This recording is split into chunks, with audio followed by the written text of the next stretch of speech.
ಮದುವೆಗೆ ನಾವು ಒಂದು ಸುಮಾರು 7ರಿಂದ 8 ವರ್ಷದಿಂದ ವಧು ಹುಡುಕ್ತಾ ಇದ್ವಿ. ಸೆಟ್ ಆಗ್ತಾ ಇರಲಿಲ್ಲ ನಮಗೆ. ಒಂದು ಸರಿ ಅವ್ರಿಗೆ ಇಷ್ಟ ಆದರೆ ನಮ್ಗೆ ಇಷ್ಟ ಆಗ್ತಾ ಇರಲಿಲ್ಲ. ಅವ್ರ ಜಾಬ್ ಪ್ರಾಬ್ಲಮ್ ಅಂತ ಹೇಳ್ತಾಯಿದ್ರು. ಅಥವಾ ಅವ್ರಿಗೆ ನಮ್ಮ ಏರಿಯಾ ಬೆಂಗ್ಳೂರು ಬರೋಕ್ಕೆ ಕೆಲವ್ರಿಗೆ ಇಷ್ಟ ಆಗ್ತಾಯಿಲ್ಲ. ಅಥವಾ ಕೆಲವ್ರಿಗೆ ನಾವು ಅಲ್ಲಿ ಹೋದರೆ ನಮ್ಗೆ ಅವ್ರ ನಡವಳಿಕೆ ಇಷ್ಟ ಆಗ್ತಾ ಇರಲಿಲ್ಲ. ಸೊ ಏನೋ ಒಂದು ಕಾರಣದಿಂದ ಅದು ಹಾಗೆ ಉಳ್ಕೊಳ್ತಾ ಹೋಗ್ತಾ ಇತ್ತು. ಇನ್ನು ಕೆಲವ್ರಿಗೆ ಇಬ್ಬರು ಕಡೆನೂ ಇಷ್ಟ ಆದರೆ ಇನ್ನು ಅವ್ರ ರಿಲೇಷನ್ಸ್ಗೆ ಯಾರಿಗೂ ಇಷ್ಟ ಆಗದೆ ಇರಂಗಿರ್ತಿತ್ತು.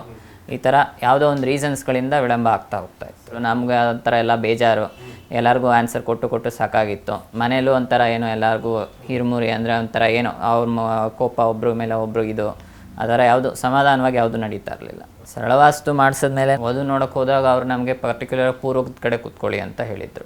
ರೆಗ್ಯುಲರಾಗಿ ಎಲ್ಲ ಅವ್ರು ಹೇಳಿದ್ದೆಲ್ಲನೂ ಮಾಡ್ತಾಯಿದ್ವಿ. ಆಮೇಲೆ ಅದು ಮಾಡಿಸಿದ್ಮೇಲೆ ಮನ್ಸಿಗೆ ಸ್ವಲ್ಪ ಸಮಾಧಾನ ಅನ್ನಿಸ್ತಿತ್ತು ನಮಗೆ. ಹಾಗೆ ಸಮಾಧಾನ ಅನ್ನಿಸ್ತಾ ಸ್ವಲ್ಪ ದಿನದಲ್ಲಿ ಅದು ಮಾಡಿಸಿದ ಒಂದು 2.5-3 ತಿಂಗಳಷ್ಟರಲ್ಲೇ ನಮಗೆ ಇವಾಗ ನಮ್ಮ ಮಿಸಸ್ ಅವ್ರದ್ದು ರಿಲೇಷನ್ ಏನಿದೋ ಅದು ಕೂಡ ಬಂತು. ಒಂದು 2-3 ತಿಂಗಳಲ್ಲಿ ಎಲ್ಲ ಮದುವೆ ಆರಾಮಾಗಿ ಸಲೀಸಾಗಿ ಏನು ಪ್ರಾಬ್ಲಮ್ ಇಲ್ಲದೆ ಇರೋಂಗೆ, ಎಲ್ಲ ರೀತಿಯಲ್ಲಿ ಯಾವುದೇ ಹಣಕಾಸು ತೊಂದರೆ ಇಲ್ಲದೆ ಏನು ಪ್ರಾಬ್ಲಮ್ ಇಲ್ಲದೆ ಇರೋಂಗೆ ಎಲ್ಲ ರೀತಿಯಲ್ಲೂ ಆರಾಮಾಗಾಯಿತು.